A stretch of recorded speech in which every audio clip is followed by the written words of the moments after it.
Boa noite, gente amada do Senhor, tudo bem? Boa noite aos irmãos que porventura já estejam aí linkados conosco. E nós vamos orar, como sempre, para iniciarmos o nosso estudo nessa noite de quarta-feira. Eu peço que os irmãos que estão aqui fiquem de pé, por favor, para nós iniciarmos com essa oração. Deus bendito e grandioso, é muito bom estar na tua casa, é muito bom ter acesso à tua palavra, é muito bom saber que o Senhor cuida de nós apesar de tantas lutas dessa vida terrena, mas o Senhor já havia nos avisado que lutas, tribulações nessa vida por conta da queda no pecado, por conta de que o Senhor vai trazer juízo e justiça e novos céus e nova terra, tudo isso gera uma grande guerra, uma verdadeira batalha espiritual, e nós estamos no meio disso, e nós também somos instrumentos teus, e andar em santidade é algo que nós dependemos sempre de ti para isso. E lutas, aflições e tribulações, o Senhor já nos ensinou, seriam instrumentos poderosos teus para nos tornar perseverantes na fé. E portanto clamamos, aumenta a nossa fé, dá-nos entendimento da tua palavra para fazermos somente aquilo que te agrada, e quando no encontro com a tua palavra formos exortados, então que o Senhor nos dê de humildade, de verdadeira observância do nosso íntimo e das nossas atitudes externas, para confessarmos nosso pecado e para voltarmos à comunhão contigo, nos moldes preciosos e precisos da obra gloriosa do teu Filho, que continua a repercutir sobre nós a plenitude da salvação, o perdão de pecados. É por isso que buscamos a Ti no estudo de quarta-feira, ó Deus. Não aumentar o nosso intelecto bíblico, mas sermos moldados pelo Teu Santo Espírito. Rogamos isso de novo, em nome de Jesus, porque nós todos precisamos. Eu que estou trazendo o estudo, os amados que estão aqui ouvindo presencialmente, ouvindo internet, todos nós precisamos ser moldados por Ti. E mostra que ao teu povo o Senhor colocou o teu Espírito dentro de nós e que podemos sim e devemos agir de acordo com esse poder maravilhoso, essa ação sobrenatural, transformadora que o Senhor faz em nossa vida. Rogamos que mais uma vez aconteça isso nessa quarta-feira, em nome de Jesus. Amém. Podem sentar, amados. Muito bem. Nós temos nessas últimas quarta-feiras, só relembrando, dentro do nosso tema maior, busque a paz, estamos vendo agora 3 razões convincentes pelas quais nós devemos lidar com a nossa raiva pecaminosa. 3, a gente já viu a primeira, a raiva pecaminosa arruína a nossa saúde, e a gente sabe que até o mundo pagão, né, a nossa sociedade atual, tem provado isso, e a Bíblia, de maneira há muitos e muitos séculos, tem anunciado isso, e é verdade, já estudamos isso. A segunda razão para a gente atacar a raiva pecaminosa é que ela destrói os nossos relacionamentos entre nós, entre crentes, e pior ainda, o nosso relacionamento com o ímpio. A gente estudou isso maciçamente, e agora a gente vai adentrar para terminar esse ponto, terminar esse estudo dessas 3 razões convincentes pelas quais devemos lidar com a nossa raiva pecaminosa. Nós vamos estudar esse ponto 3. E aí depois, né, a raiva pecaminosa entristece e ofende nosso Deus. Por mais que seja óbvio, nós vamos estudar que essa é a razão principal.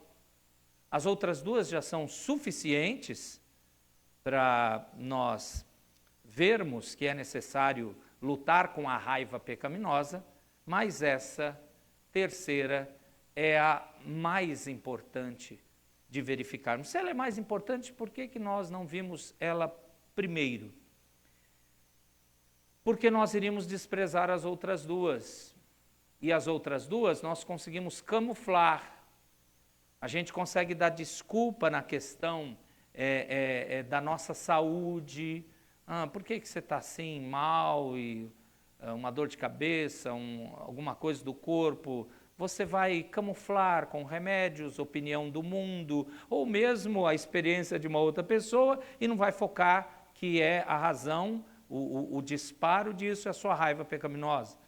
Ou mesmo, quando você olha a quebra de relacionamentos, você também, por mais que a gente foi exaustivo quarta passada, né? Eu até dei uma olhada novamente hoje, para ver se de fato não faltou nada da segunda razão, e a gente foi exaustivo, colocando até mais textos do que os que já estavam preparados, para compreender que também eu posso camuflar, não apontando, não atingindo o problema, a razão pecaminosa, dizendo, olha, eu tenho uma dificuldade de relacionamento com o outro, porque o outro é difícil.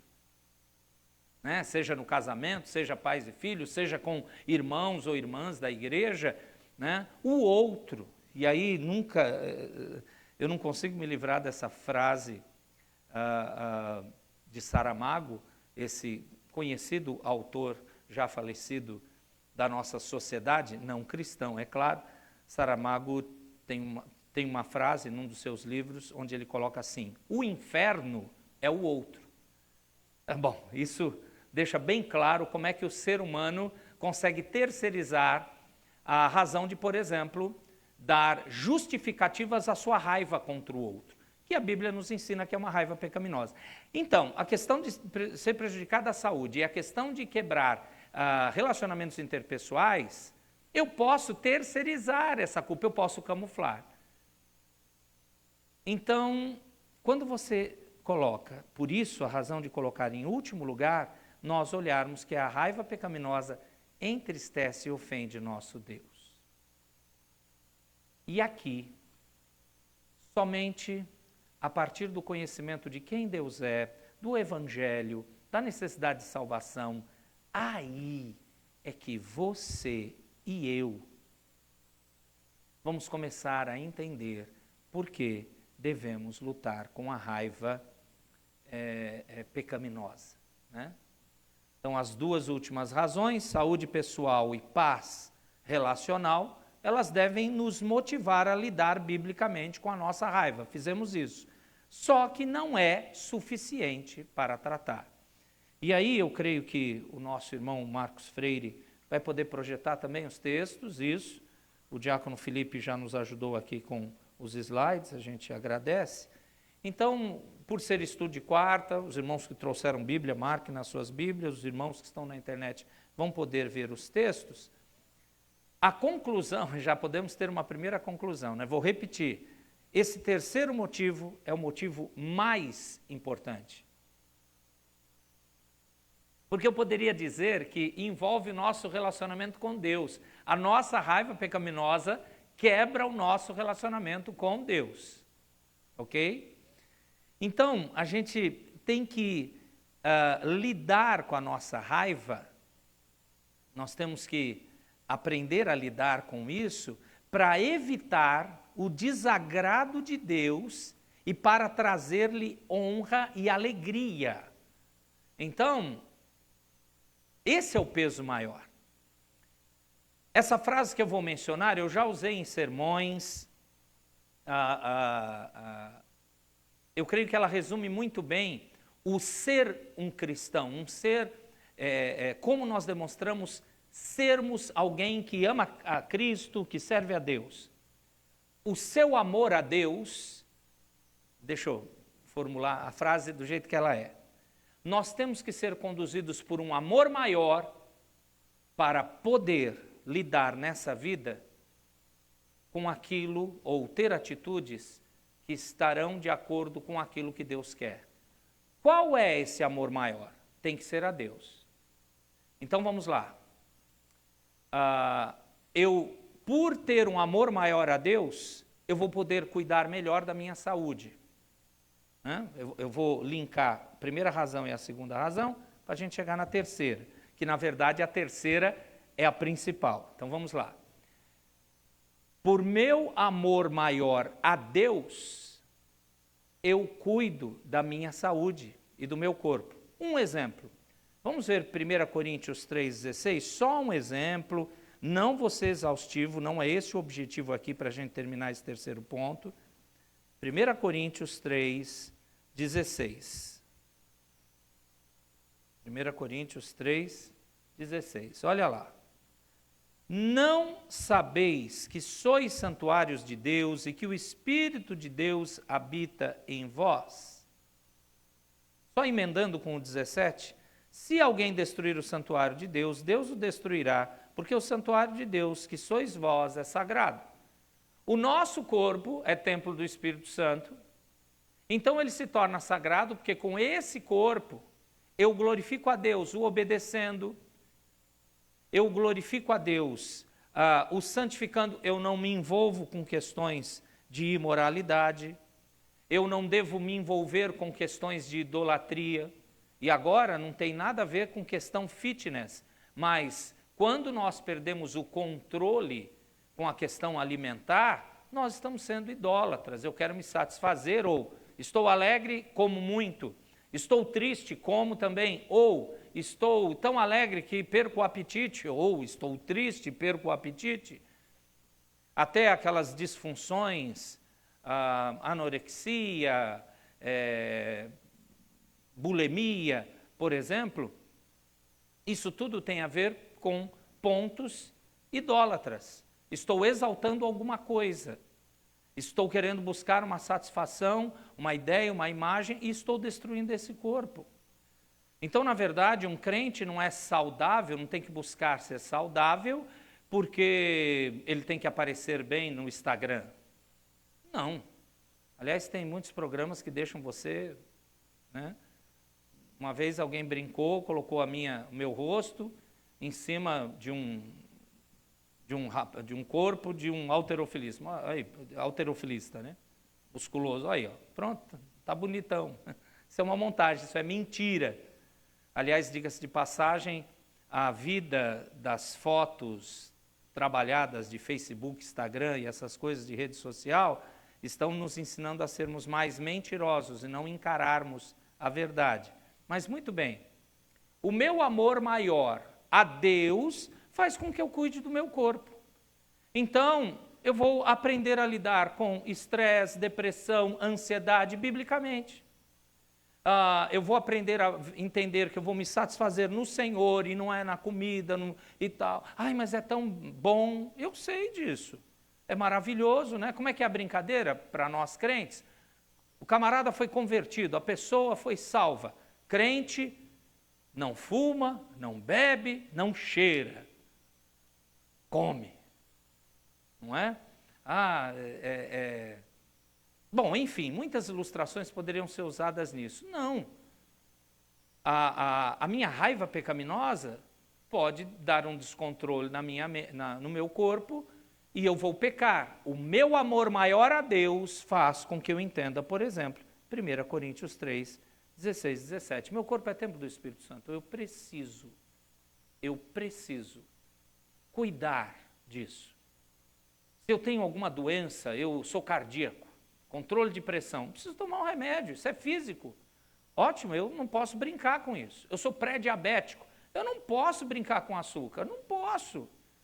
Né? Então não infelizmente, amados, a gente até não ajuda irmãos que precisam tomar cuidado com isso, né? Aqui está um refrigerantezinho, pastor, a Pepsi aqui e tal. Não pode, não dá. E somos adultos, né? Não é uma criança. Somos adultos, só não pode. Tem que cuidar disso. Não é frescura, não é que a vida já é amarga e então você tem que cair naquele pudim gostoso, que tem aquele caramelo em cima. Está vendo o pudim? Eu estou vendo. Que beleza. Ou então aquela pizza, você gosta de pizza de queijo? Com borda recheada de catupiry de verdade, não aquela farinha. Gosta? Estou querendo descobrir um brasileiro, se não for intolerante à massa lá, um brasileiro que não gosta de pizza. Né? Aquela pizza, eu gosto de pizza com muito queijo. Né? Podia ser assim, uma camada assim só de queijo, derretendo, coisa linda, né? Quando você está com fome. Não é? Ok, tem pecado nisso? Não. Quando é o pecado? Quando isso serve para satisfazer você. Quando o amor maior a Deus parece não ser suficiente, mas o não controlar o meu corpo, não cuidar, é que é. Beleza. Vamos ver um outro exemplo que envolve o amor maior a Deus. Questão do relacionamento pessoal. Bom, a gente pode ir para Mateus 22, não é? Eu não quero ser repetitivo do que a gente falou na quarta passada, mas só como exemplo.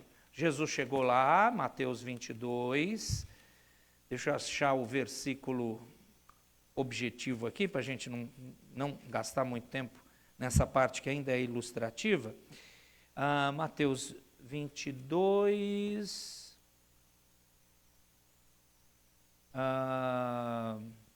aqui, versículo... Deus pessoal, íntimo, fez uma aliança com você. Tem que ser de todo o seu coração, né? De toda a tua alma. Então, todo o seu ser, todo o teu entendimento, toda a tua compreensão, o amor maior a Ele vai determinar o seu amor para com o próximo.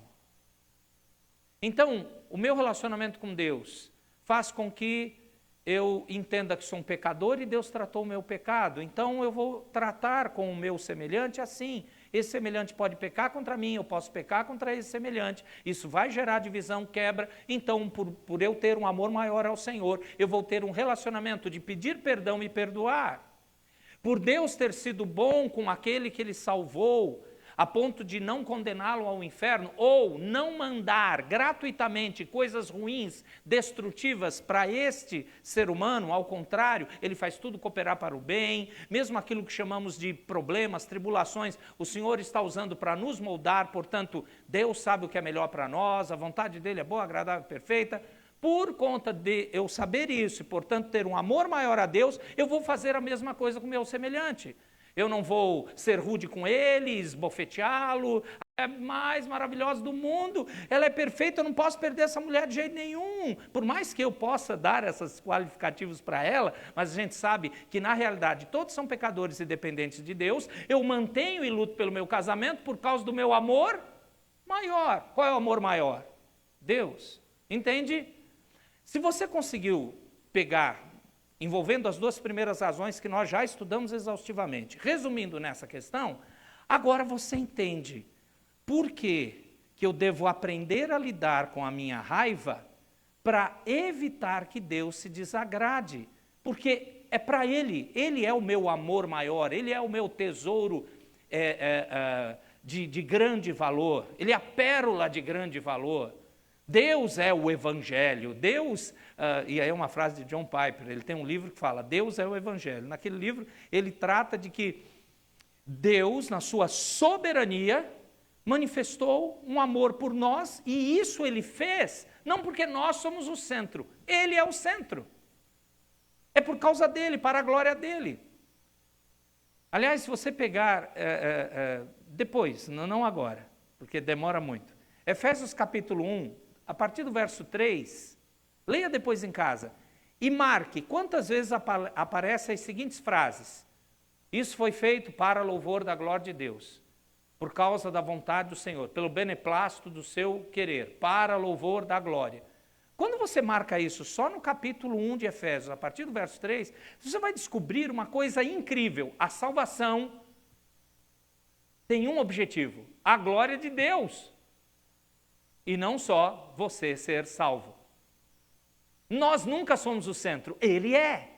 Por isso que já que eu aprendi a amá-lo acima de todas as coisas, eu vou viver e praticar e ter atitudes, por exemplo, em relação à raiva pecaminosa, onde eu, por amor a Deus, por quem Ele é, realmente eu vou buscar não desagradá-lo, eu vou buscar honrá-lo, vou buscar me alegrar em Deus e Ele ser alegrado comigo ou pela minha vida. Muito bem.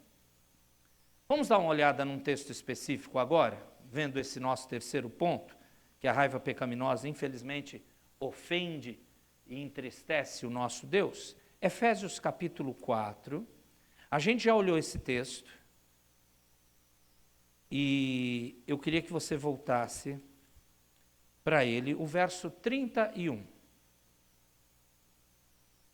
A gente até usou, na verdade nós usamos Efésios 4 para ver a primeira razão, a segunda razão, e nós vamos usar de novo agora. Mas concentrando-nos no verso 31. Os irmãos estão compreendendo a ligação? Sim, está claro? Ok? Porque só vocês podem dizer sim ou não. O povo da internet eu não sei. Está ficando claro? Entenderam a questão do amor maior a Deus determinar as outras atitudes? Muito bem. Verso 31. Longe de vós, Efésios 4. Longe de vós, toda a amargura e cólera e ira e gritaria e blasfêmias e bem assim toda a malícia. Quando o apóstolo Paulo aqui, ele nos chama para nos livrar de toda essa lista, né? Amargura, raiva, ira, briga, calúnia, junto com toda a forma de malícia, por que ele diz isso? Paulo, contextualmente, ele precede esse mandamento com outro mandamento no verso de número 30, que é o "e não entristeçais o Espírito de Deus, no qual fostes selados para o dia da redenção".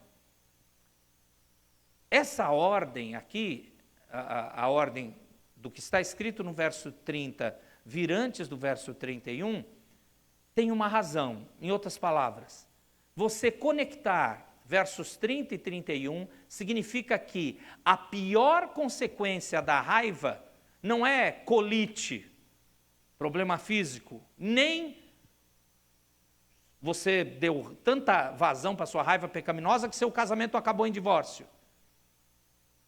Em outras palavras, a ligação do verso 30 e 31 de Efésios 4 significa que a pior consequência da raiva não é um problema de saúde ou uma quebra de relacionamento, mas é entristecer o próprio Deus. Por mais que pareça aquilo que os teólogos chamam de antropopatismo, isto é, dar sentimentos humanos, patismo, sentimentos de homens, de pessoas, antropos, e sentimento é o patismo, antropopatismo. Além de significar você dar sentimentos humanos para Deus, porque Deus é espírito, não reage como nós reagimos, algumas vezes parece, mas ele mesmo diz que não é em vários textos, não é filho do homem para mentir ou enganar ou para se arrepender como nós nos arrependemos. A questão é que a gente precisa compreender essa ordem. Nosso pecado não é a vontade de Deus. A raiva pecaminosa, ela entristece o próprio Deus. E isso não é coisa para ensinar crianças. Você vai deixar Deus tristinho, chorando? Aliás, se nós ensinamos crianças assim, a gente está colocando para elas uma ideia de um Deus muito mimimi, e não é isso. Mas o texto está falando, não entristeçais o Espírito. O que de fato isso quer dizer? Vamos dar uma olhada num texto paralelo. Vá para Colossenses, capítulo 3, de 5 a 11. Colossenses 3, de 5 a 11. Para a gente tentar entender aqui essas questões. A gente deu uma olhada nesse texto também, mas agora para a gente aplicar. E entender por que existe essa necessidade de demonstrarmos uma vida completamente diferente depois que Jesus nos salva, mesmo estando vivendo do lado de cá do céu. Vamos lá. Colossenses 3, de 5 a 11. Fazei, pois, morrer a vossa natureza terrena, prostituição, impureza, paixão lascívia, desejo maligno, avareza, que é a idolatria. Por essas coisas é que vem a ira de Deus sobre os filhos da desobediência.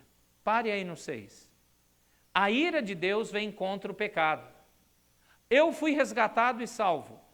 O Senhor está no processo de santificação enquanto dura a minha vida terrena.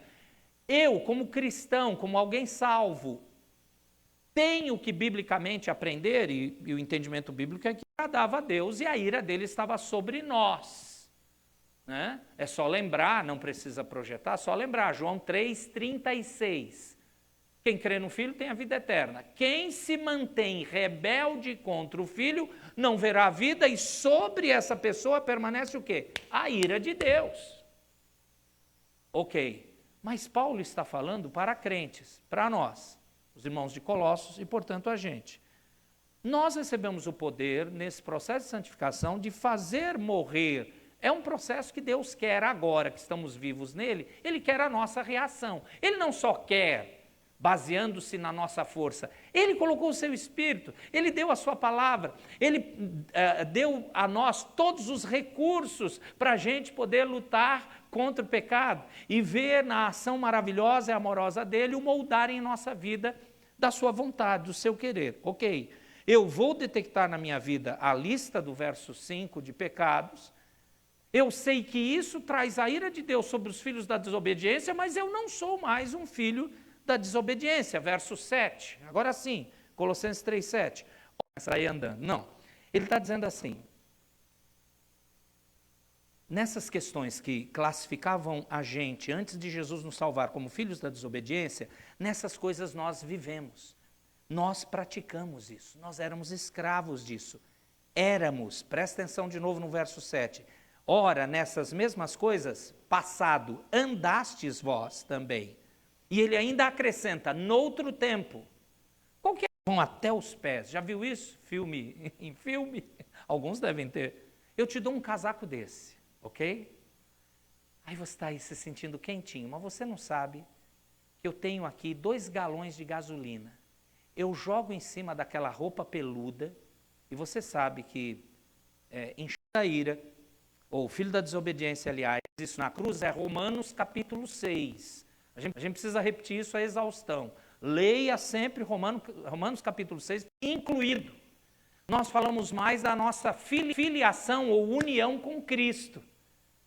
O que Cristo recebeu passa para nós, o que Cristo herdou é nosso também. A gente fala mais da doutrina da união. E não fala da doutrina da inclusão. Romanos 6 é precioso para isso. O nosso velho homem foi incluído lá na cruz. Continuando esse texto de Colossenses 3, não mintais, vos despistes do velho homem com seus feitos. Verso 10. E vos revestistes, agora é diferente. Tirou aquele negócio pecaminoso e nós fomos vestidos. Presta atenção, não é você que produz essa santidade. Pelo poder de Deus isso é tirado e você arranca isso, mas você não produz o novo homem, o novo ser.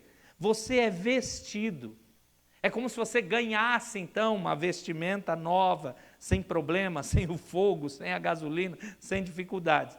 E vos revestistes do novo homem, presta atenção nessa palavra que é importante, que se refaz para o pleno conhecimento segundo a imagem daquele que o criou. Portanto, esse novo homem, esse novo ser, vem da obra gloriosa que Cristo fez. O novo nascimento, famoso que em João 3, o Senhor Jesus explica para aquele fariseu, doutor da lei chamado Nicodemos. Se você não nascer de novo, quem não nascer de novo não entrará no reino dos céus.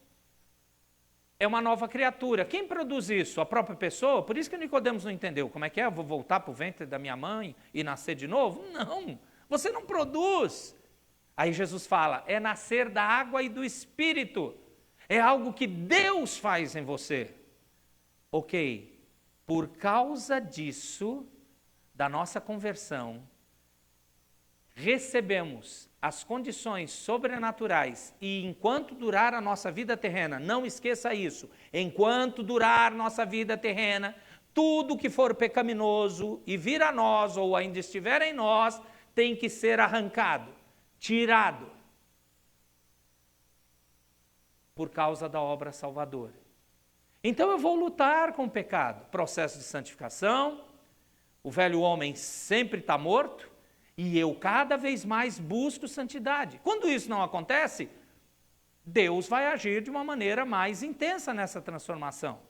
E a ilustração melhor que eu vejo é Jeremias 18.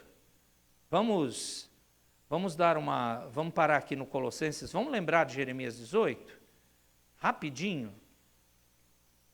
Porque aí vai dar base para as outras coisas que nós vamos mencionar ainda nesse estudo de hoje.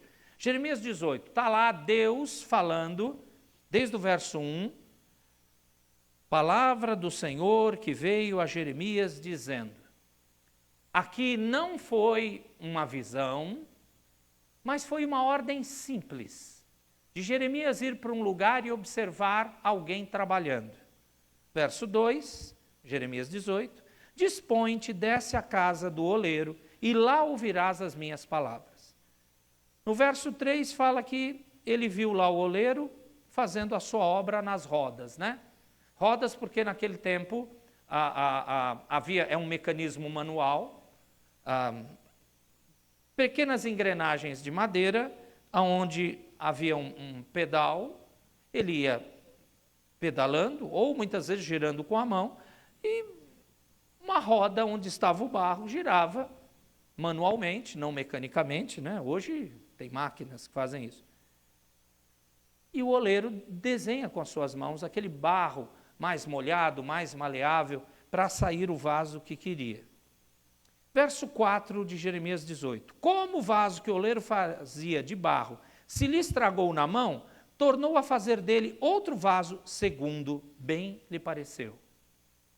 É isso que Deus queria que Jeremias observasse, prestasse atenção. O vaso tem que sair conforme o oleiro deseja. Não sai, o oleiro corrige. Bate no barro, soca mais ele, põe mais água, afoga o barro, deixa ele tão maleável para ele ser moldado conforme o desejo e as mãos daquele oleiro. Não existe coisa mais artesanal do que isso. Ainda no nosso Brasil, em alguns recantos, você vai encontrar gente que trabalha assim o barro, não tão industrializado como também tem hoje. Verso 5. Então, por causa desse simples trabalho no manual, veio a minha palavra do Senhor. Não poderei, verso 6, não poderei eu fazer de vós, como fez este oleiro, ó casa de Israel, diz o Senhor. Eis que como barro na mão do oleiro, assim sois vós na minha mão, ó casa de Israel. E nós sabemos que o contexto de Israel é aqui, e aqui você tem Jeremias, semelhante a Abacuque, semelhante a Sofonias, que foram os profetas que viram Nabucodonosor realmente chegando e tomando o reino do sul, Judá, e destruindo os muros de Jerusalém e o templo, e o famoso, já anunciado desde Isaías, o cativeiro de 70 anos contra Judá aconteceu. E aqui nós estamos falando de 586, 587 antes de Cristo. Isso por quê? Como era o estado lá do pessoal, o estado cristão não, o estado de comunhão com Deus, do Reino do Sul, de Judá, distante de Deus, confiando nas pessoas, nas ajudas dos ímpios, na fala que o mundo da sua sociedade ali dizia e não em Deus. E Deus foi tratar esse pecado. E a ilustração é, eu estou moldando conforme o que eu quero. O tratamento é necessário. Muito bem. Voltando à nossa questão da raiva pecaminosa. Nós devemos compreender que se eu não lido corretamente com a raiva pecaminosa, eu estou trazendo a ira e o entristecimento de Deus. Não é esse o projeto dele para a minha vida. É fatal que ele vai tratar o seu povo. Então, eu não quero esse tratamento, eu quero obediência. Eu sou avisado disso. O Antigo Testamento tem os profetas, que em resumo todos eles, são os arautos de Deus que avisam o povo, e todos eles têm a mesma estrutura, ensinos diferentes, épocas diferentes, alguns deles, mas todos, quando você pega todos os profetas, têm a mesma estrutura. Eles anunciam o julgamento de Deus, primeiro, anunciam o pecado do povo, anunciam o julgamento de Deus contra esse pecado e anunciam que se eles se arrependerem, o Senhor perdoará. Esses 4 pontos, num resumão, todos os profetas do Antigo Testamento trabalham. E isso está no Antigo Testamento para a gente entender que o modus operandi de Deus, ao longo da nossa história humana, para a glória dele, é esse. Quando eu foco na questão, a minha raiva pecaminosa quebra a busca de paz ou o testemunho de reconciliação que eu tenho que dar ao mundo, aos outros. Então, se o meu amor maior é ao Senhor, eu não quero quebrar esse relacionamento com Ele. Eu quero agradá-lo, porque eu sei quem Ele é, porque Ele me mostrou quem eu sou. E eu compreendo que eu preciso dEle, e sem Ele, é uma mentira o que eu vou viver. Não tem sentido. Aliás, irmãos, quando biblicamente nós compreendemos isso, a questão é que Deus não é uma alternativa. Como Jesus mesmo disse, é o caminho único. Único caminho, única vida, única verdade. Não tem verdades. A gente vê a falácia, a mentira do relativismo pós-moderno em todas as áreas da vida, quando você compreende que não existe sentido à vida se Deus não for o centro. Não existe. Pode ser os filósofos mais famosos, como o Karnal, ou o Sr. Portela, ou o... Como é que é o nome do terceiro? É com P, o sobrenome dele. O Pondé, porque esses três estão em alta no nosso país. Ok? Pode ser as ideologias políticas, direita e esquerda. Nenhuma dessas questões filosóficas, sociológicas, Deus, eternidade, comunhão, viver para a glória dele, nos libertar de tudo aquilo que nos destrói. Somos uma verdadeira bomba, aqui o Colossenses 3. Se o verso 8 lá ordenou que os crentes se livrem de todas as formas de raiva, porque essas raivas convidam a ira de Deus contra as pessoas que são ímpias, verso 6, aqueles que vivíamos daquele jeito, e porque são incompatíveis com a nossa nova vida que Deus nos deu, o verso 7 lá do Colossenses 3 e os versos 10 e 11, então é por causa dessa nossa nova vida que eu digo não a essa raiva. Eu não posso alimentá-la. Mesmo que eu tenha razão, fui ofendido, fui traído, fui enganado, sei lá, essa quebra de relacionamento está fazendo mal também para o meu corpo. Mesmo assim, eu me baseio no meu amor maior a Deus. Talvez a passagem que mostra com mais clareza esse terceiro ponto é o famoso Tiago 1. Eu sei que em outros estudos a gente usou, principalmente sobre comunicar-nos com as pessoas, mas eu quero que você veja uma coisa, Tiago capítulo 1, verso 19 e 20. Dar um destaque aí a essa parte. Tiago 1, 19 e 20. O 19 fala como a gente se relaciona com as pessoas, como a gente se comunica, biblicamente falando, como a gente até estabelece um bom relacionamento, né, entre nós crentes e até com os ímpios. Verso 19 de Tiago 1. Está projetando aí, meu filho? Aí, valeu. Sabeis essas coisas, meus amados irmãos. Todo homem, pois, seja pronto para ouvir. Ouça primeiro. Regra maravilhosa, ouça. Aliás, deixa eu ampliar isso aqui, apesar de ser um texto comum.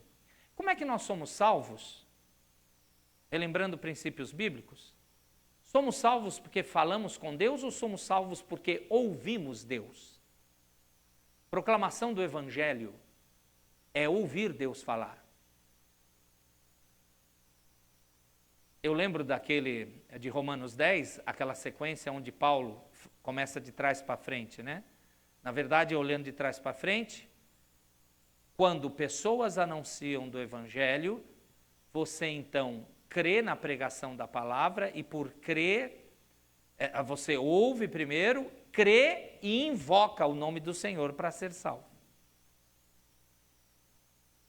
Da mesma forma que somos salvos porque ouvimos Deus falar e estabelecer a sua vontade em nós, é que Tiago 1,19, para aqueles que foram convertidos, a regra é, sabei essas coisas, meus amados irmãos. Todo homem, pois, seja pronto para ouvir.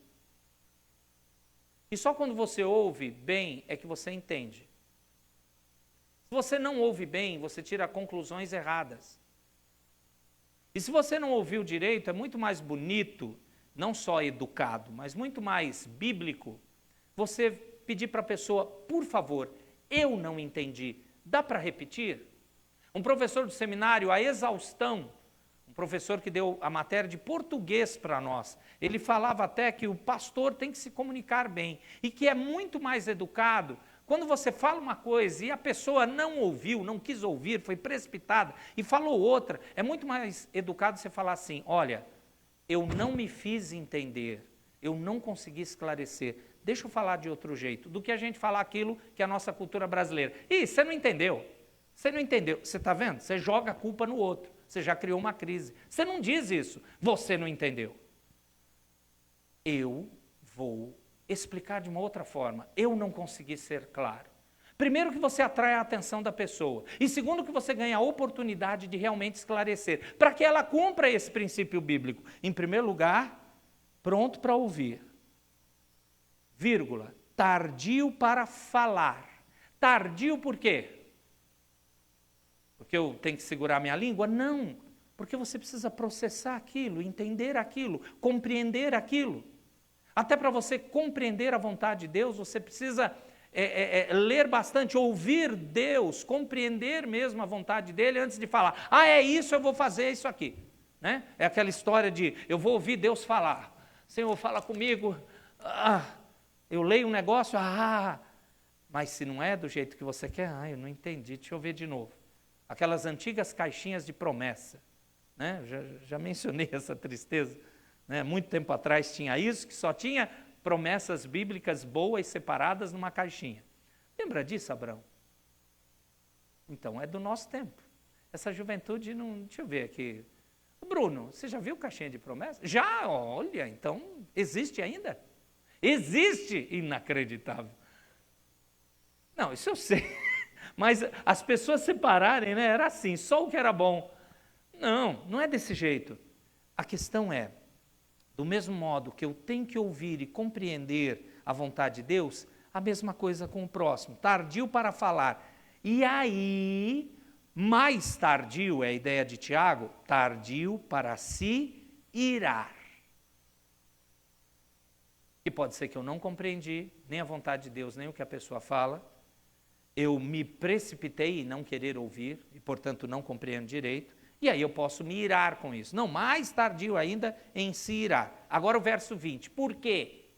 Porque a ira do homem, e aqui a gente podia traduzir como nunca, e não apenas não produz a justiça de Deus, a ira do homem nunca produz a justiça de Deus. Essa ira é ira pecaminosa, não é aquela ira de indignação que a gente já explicou umas quartas-feiras atrás. Repare, o que isso quer dizer? Aqui Tiago nos chama para sermos rápidos para ouvir, vagarosos para falar e mais vagarosos ainda para ficarmos irados. Por quê? Não é porque essa ira causa derrame, causa divórcio, embora algumas vezes possa causar os dois, mas principalmente porque desonra, desagrada e ofende Deus. E Deus agora é o ponto determinante na vida de um crente, lembra? Porque eu amo mais a Ele do que a pessoa, a circunstância, e é por causa desse amor que eu vou me preocupar se está desonrando, desagradando ou ofendendo o nosso Deus. É como Tiago escreveu.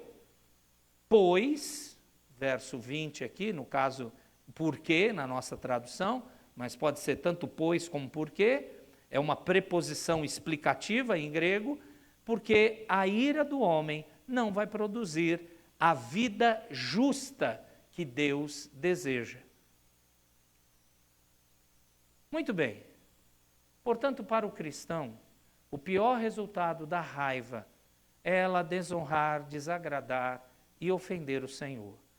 A razão preeminente para você ter mudança bíblica nessa questão de como tratar a raiva pecaminosa diz respeito, então, e que envolve as outras duas razões, principalmente por causa do nosso relacionamento com Deus, do nosso relacionamento com o nosso Senhor e Salvador.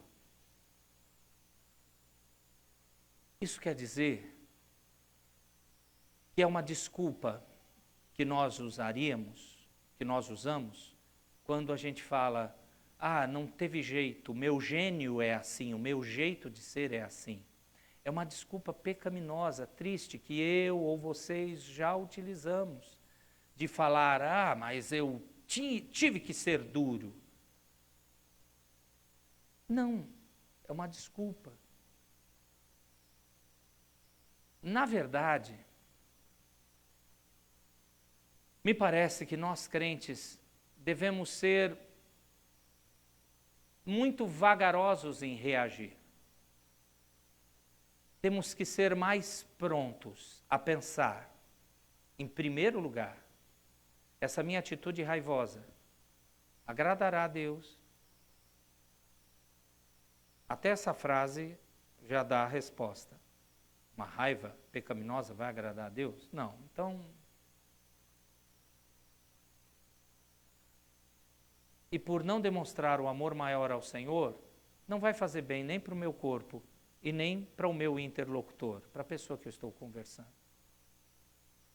Essa sabedoria, que parece muito simples, ela é perdida por nós em muitos momentos.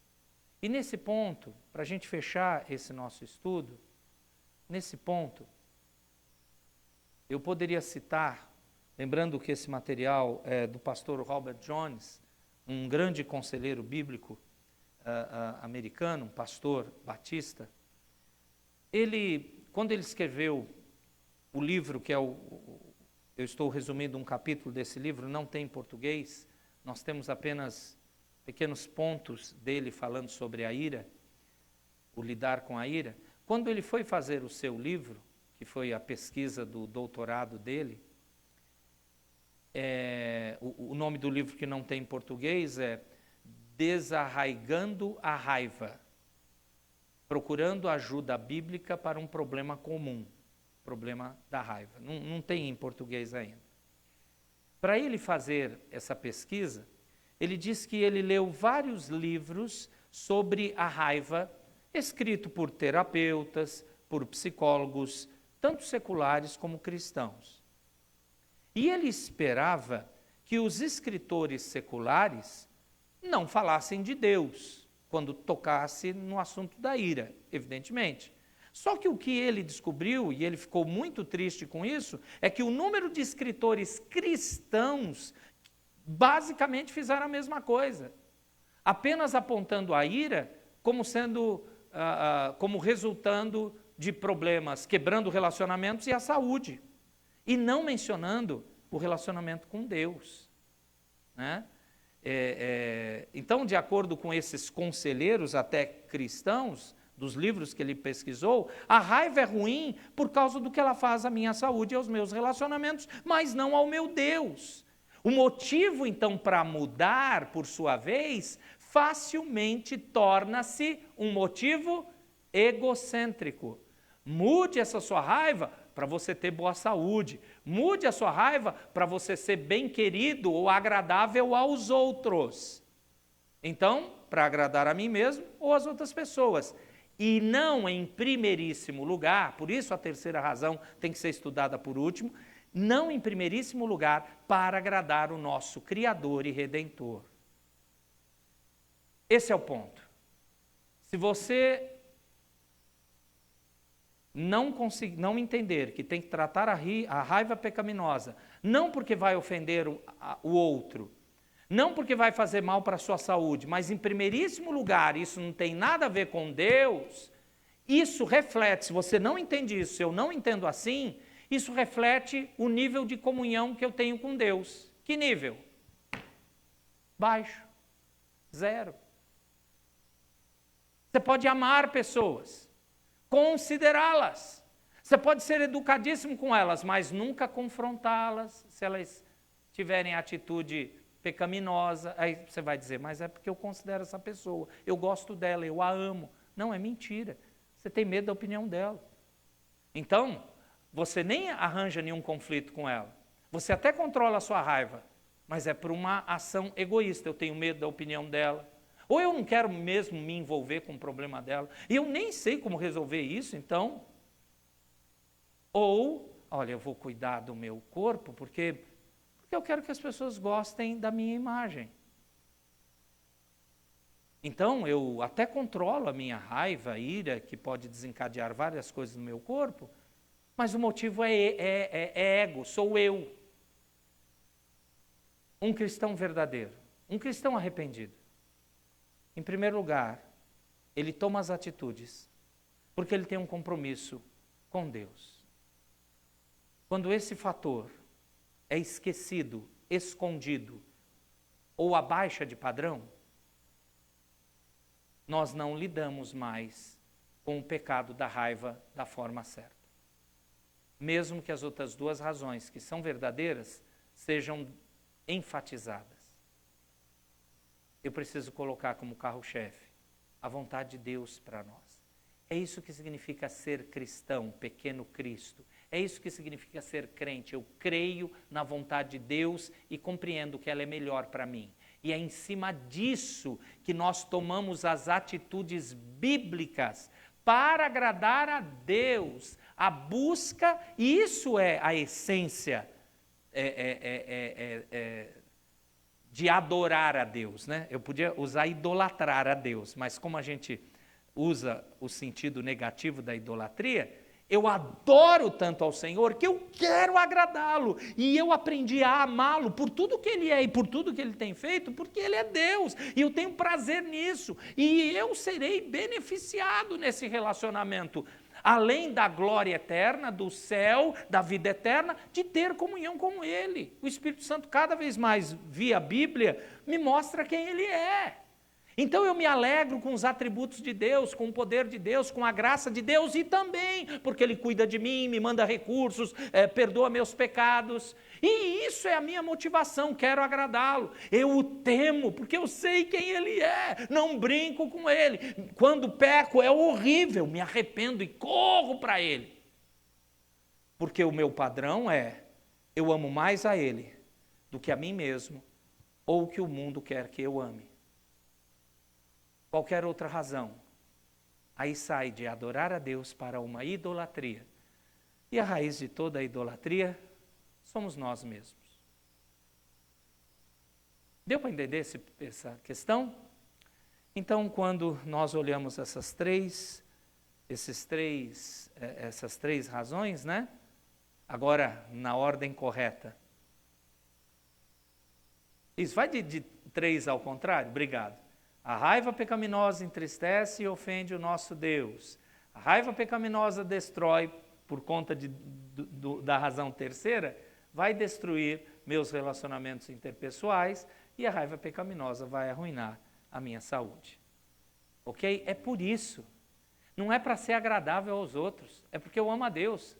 Quando um marido ora e deseja, eu quero ser mais carinhoso com a minha esposa, eu quero ouvi-la, compreendê-la. Quando um crente chega na igreja, olha, eu quero servir ao outro, não porque eu sou eloquente nas palavras, mas eu quero servir, estar abaixo dele, empurrá-lo para cima. Quando um filho deseja, eu quero obedecer os meus pais. Todas essas atitudes, porque Deus é o meu Senhor, aí a motivação, além de estar correta, produz o fruto correto. Sabe por que nós não conseguimos desobedecer no controle da nossa raiva humana? Porque a motivação está equivocada. Somos nós mesmos, sempre somos nós mesmos. Porque até querer agradar ao outro é para nós termos o benefício.